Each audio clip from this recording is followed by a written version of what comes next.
는 아시겠지만 기본 원리를 알면요. 이렇게 설명이 가능해요. 이해가 가능하고. 그죠? 그래서 오늘 총 정리를 해드릴 건데, 기본적으로 이 세포회복 반응이 나오는 가장 큰 원인 중에 하나가 사실은 우리가 먹는 먹거리예요. 음식. 그죠? 먹는 우리 밥상에 있는 식탁에 있는 이런 음식들이 대부분 알게 모르게 화학 성분들이 굉장히 많아요. 식품 첨가물이 400개나 넘는다고 그러더라고요.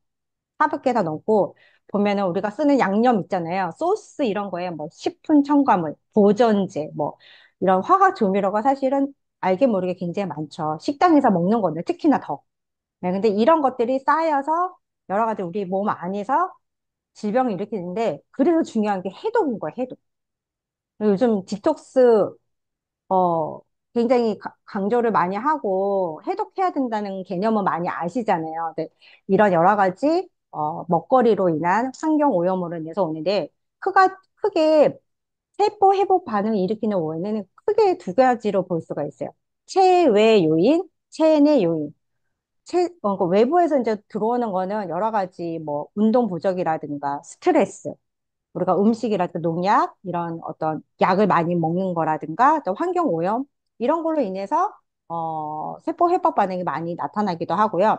체내 요인은 호르몬 균형이 깨지거나 자율신경, 그리고 대사 문제가 있고 영양 균형이 가장 큰 이유기도 하죠.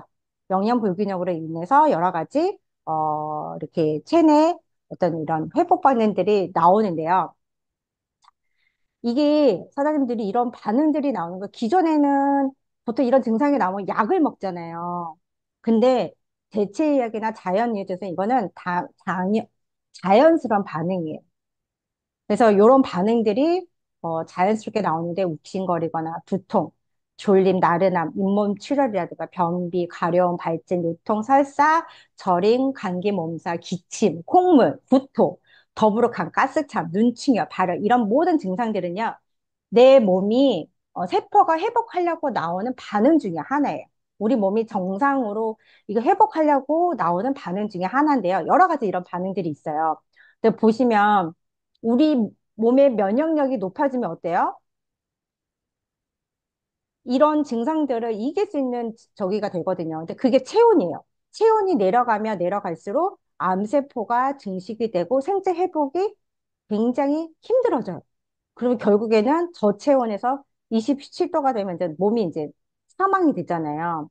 근데 체온이 올라가면, 이 면역력이 1도만 올라가도 5배에서 6배 이렇게 증가가 되면서 체온이 상승하면서 여러 가지 이런 세포 회복 반응이 나올 수가 있어요. 근데 저희 제품이 또 체온을 올려주니까 얼마나 좋은 제품이에요. 그죠? 기본적으로 그래서 이렇게 독소가 배출을 하면 과정에서 여러 가지 통증이 유발할 수가 있어요. 이 그림에서 보시다시피 혈관이 막혀 있는 상황에서 그게 이런 독소 물질들이 이렇게 배출이 되는 과정에서 혈류가 피로 물질이 쌓이다 보면 통증이 유발할 수가 있어요. 그러니까 예를 들면 폐가 안 좋으신 분, 폐암이 있으신 분들은 오히려 기침이 더 많이 나오기도 하고요. 임파고에서는 더 열이 많이 발생하기도 하고 또 방광암이라든가 그런 분들은 뭐 혈뇨라든가 또 대장적인 문제 있으신 분들은 설사, 혈변 이런 증상들이 나올 수가 있어요. 근데 이런 거는 되게 자연스러운 이제 반응인데 면역력으로 암을 치유하는 과정에서 나오는 호전 반응이다라고 생각하시면 돼요. 그러니까 사장님들 그 암세포가 하루에 몇 개 생기는지 아세요? 하루에 몇 개 정도 생길까요? 하루에? 에스터 사장님? 마이크 켜져 있으니까 질문하는. 하루에 보통 평균 몇 개가 생길까요? 자연적으로 생기는 게 5천 개에서 만 개. 음, 의외로 되게 많죠? 그러니까 하루에 5천 개에서 만 개 정도 이런 그 암세포가 자연스럽게 생기는데, 우리 면역력이 T세포가, 면역세포가 좋으면 얘를 다 잡고 잘 이렇게 이길 수 있게 되겠죠. 그래서 암이 증식하지 않는데, 내 몸의 면역력이 낮아지고, 체온이 낮아지고, 암이 증식할 수 있는 그 환경이 되면, 어떻게 해요? 점점 암이 자라서 이제 1기, 2기, 3기, 4기 이렇게 가는 거죠. 그래서 내 몸의 면역력을 높여주고 내 몸이 자가 치유할 수 있도록 사실은 영양 공급해 주는 간증이 되게 중요한 거예요. 음. 그래서 이제 비교를 하자면 이종요법은 이제 현대의학은 질병에 포커스가 돼 있죠. 증상은 완화가 돼요. 근데 질병의 완치가 어렵고 약물 부작용이 있죠. 예를 들면 열이 나면 해열제 먹고, 통증 있으면 진통, 소염제 먹고, 혈압 있으면 혈압약 먹죠. 혈압 강화제. 또 혈당 있으면 혈당 강화제. 세균이 있으면 항생제 약을 처방을 해요. 근데 자연 치유에서는 몸에 포커스를 하니까 천연 자연 추출물을 이용해서 우리 자기 치유력을 일깨워서 질병을 물리치는 게 동종요법이에요. 완전 반대되는 개념이죠. 그러다 보면 또 비교를 설명하면 자연요법은 성질이 따뜻해. 화학요법은 차가워요. 약은 해열제 먹으면은 이게 딱 열을 내려주니까 차가워지잖아요.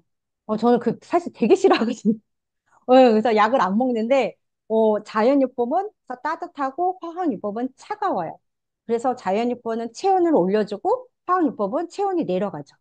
그래서 자연요법은 우리 몸의 전체 치유하는 데 포커스가 돼 있지만 화학요법은 부분적으로 약으로 해서 치유를 하지만 자연요법은 세포 회복이 되면서 장기간에 독성은 없죠. 또 화학요법은 단기간에 약으로 이렇게 하지만 독성이 있죠. 또 그런 차이점이 있죠.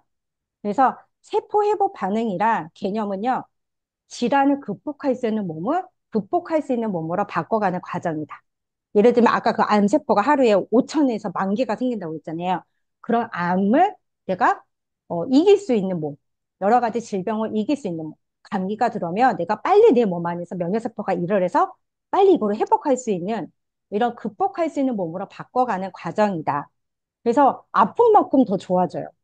그래서 너무 신기한 게 질병이 굉장히 오래되신 분들은 최근에 마약 진통제까지 드셨던 분인데 지금 거의 완치돼요. 본인 표현 말에 너무 좋으시다고 그러시거든요. 그러니까 오히려 더 아프시기도 하고, 뭐 자고 신경도 있으신 분도 오히려 아픈 데가 더 아파지고, 이게 좋아하는데 아픈 만큼 좋아진다. 그래서 아픈 거는요, 자연 치유의 핵심이다. 그리고 건강 스위치 전원이 켜지는 순간이다. 그래서 세포 회복 반응이 나와야 내 몸의 주인이 된다. 그래서 체내 왜곡된 상태를 정상 상태로 되돌리는 게 세포 회복 반응이다. 그래서 밑에는 여러 가지 다양한 표현으로 이제 할 수가 있는데, 우리는 이제 세포 회복 반응이다라고, 이렇게 소비자나 파트너 사장님들한테 그렇게 설명해 주시면 훨씬 더 좋으세요. 좀 더 비교를 하자면, 일부 아직도 많은 분들이 이런 이 세포 회복 반응을 부작용으로 생각을 해서 무조건 병원에 가시거나 약을 드시는 분들이 있는데 세포 회복 반응은요, 이게 좋았다 나빴다 반복하면서 좋아져요. 이게 직선형으로 좋아지지 않아요, 우리 몸은. 그래서 그거를 이해하시면 되고요. 부작용은 점점 나빠지기만 하지 막 좋아지고 그러진 않죠. 그래서 세포 회복 반응은요, 일정 기간 유지되고 종료가 되는데 부작용은요, 점점 나빠지고요. 분명히 힘든 증상도 있지만 개선되는 증상이 있어요. 그 시기를 지나가면 좋아지기 때문에 잘 설명해 주시면 좋고요. 영양요법을 중단하면 며칠 안에 대부분 사라지지만 원래 상태로 돌아가거나 원래 상태보다 개선이 돼요. 근데 부작용은 영양요법을 중단해도 원래보다 증상이 더 나빠져 있는 경우가 더 많아요. 그래서 이런 거 개념을 이해하시면 되시고요. 세포 회복 반응의 법칙이라고 하면요. 반응이 최근에 발병한 증상에서 시작해서 과거에 앓은 질병으로 옮겨가요. 그래서 가벼운 증상은 빨리 나타났다가 며칠 안에 사라지고요. 증상이 심각하면 좀 더 늦게 나타나서 오랫동안 지속이 되기도 해요. 그래서 아까 그 마약 진통제까지 드셨던 분이 한 3개월은 엄청 아프셨어요. 그랬더니 이제 약도 다 끊으셨고, 그래서 그분이 그래서 이도 지금 엄청 많이 이렇게 약을 독한 거를 오랫동안 드셔가지고, 이가 많이 상하셨는데, 지금 그 마약 진통제 약을 안 드세요. 그리고 또 몸이 너무 가볍다고 하셨거든요. 그래서, 그런 경우가 있고, 아픈 곳이 더 아파서, 아픈 곳이 레이저 반응하는 것처럼, 우리가 액티 마시면 너무 신기하게도 내가 아프고 내가 안 좋은데 반응이 나오잖아요. 그게 진짜 너무 신기한 것 같아요. 내 몸은 알아서 급하고 필요한 데 가서 막 일을 하거든요. 근데 우리가 그 이제 NTC로 만든 게 우리 제품이 그만큼 흡수도 잘 되고 이제 그런 특징이 있는 건데, 그래서 아픈 것이 더 아프고요. 안 아플 것도 아파요. 안 아팠던 거는 내가 못 느끼고 있지만 내가 아프다고 생각했던 것보다 더 안 좋은 상태였기 때문에 제품을 먹으면서 그게 나타나서 이렇게 병원 가서 그거 아는 경우도 있어요. 그 한 분은 그 뭐죠? 샤워하다가 샤워기어 머리를 부딪혀서 모르셨어요. 거기 안에 출혈이 있었는데 모르셨던 거예요. 근데 액티를 마시고 아신 거예요. 액티 마시고 잠깐 기절했나? 그래서 병원 갔더니 거기에 출혈이 있던 걸 발견하셔가지고 그런 사례도 있어요. 어. 그래서 아플 것도 아파서 내가 질병이 올 수 있는 거를 아프게 해서 또 이렇게 상태를 알게 해서 치료가 되는 경우가 있어요. 그래서 이런 세포 회복 반응들의 법칙들이 있고요. 그래서 질병은 약이 아니라 우리가 가지고 있는 자연 치유에서 났거든요. 그래서 질병으로 몸이 회복되는 과정을 면역 반응이라고도 하고 논쟁을 쓰는 거는 이제 많은 이런 표현은 이제 아직도 면역 반응이다, 호전 반응이다, 뭐 논쟁이 있지만요. 아까도 얘기했지만 우리가 세포 회복 반응이다. 질병으로부터 몸이 회복되는 과정은 세포가 휴먼 세포나 염증 세포에서 회복돼서 정상적인 세포로 돌아가는 과정이다라고 사장님들 이해하시고 설명해 주시면 좋을 것 같아요. 자, 세포 회복 반응 이해하는 키워드 세 가지가 또 있는데요. 채취, 발진, 출혈. 심하신 분들은 이런 냄새가 굉장히 지독하신 분도 있고요. 발진이 막 나오기도 하고 출혈하는 경우도 있는데 사실은 이 세포 회복 반응은 병이 없어도 세포 회복 반응이 나오는 경우도 있어요. 질병만 있는 분들이 나오는 게 아니고요. 일상적인 건강 문제로 인해서 노화된 세포나 독소를 걸러내고 새로운 세포를 만들어내는 과정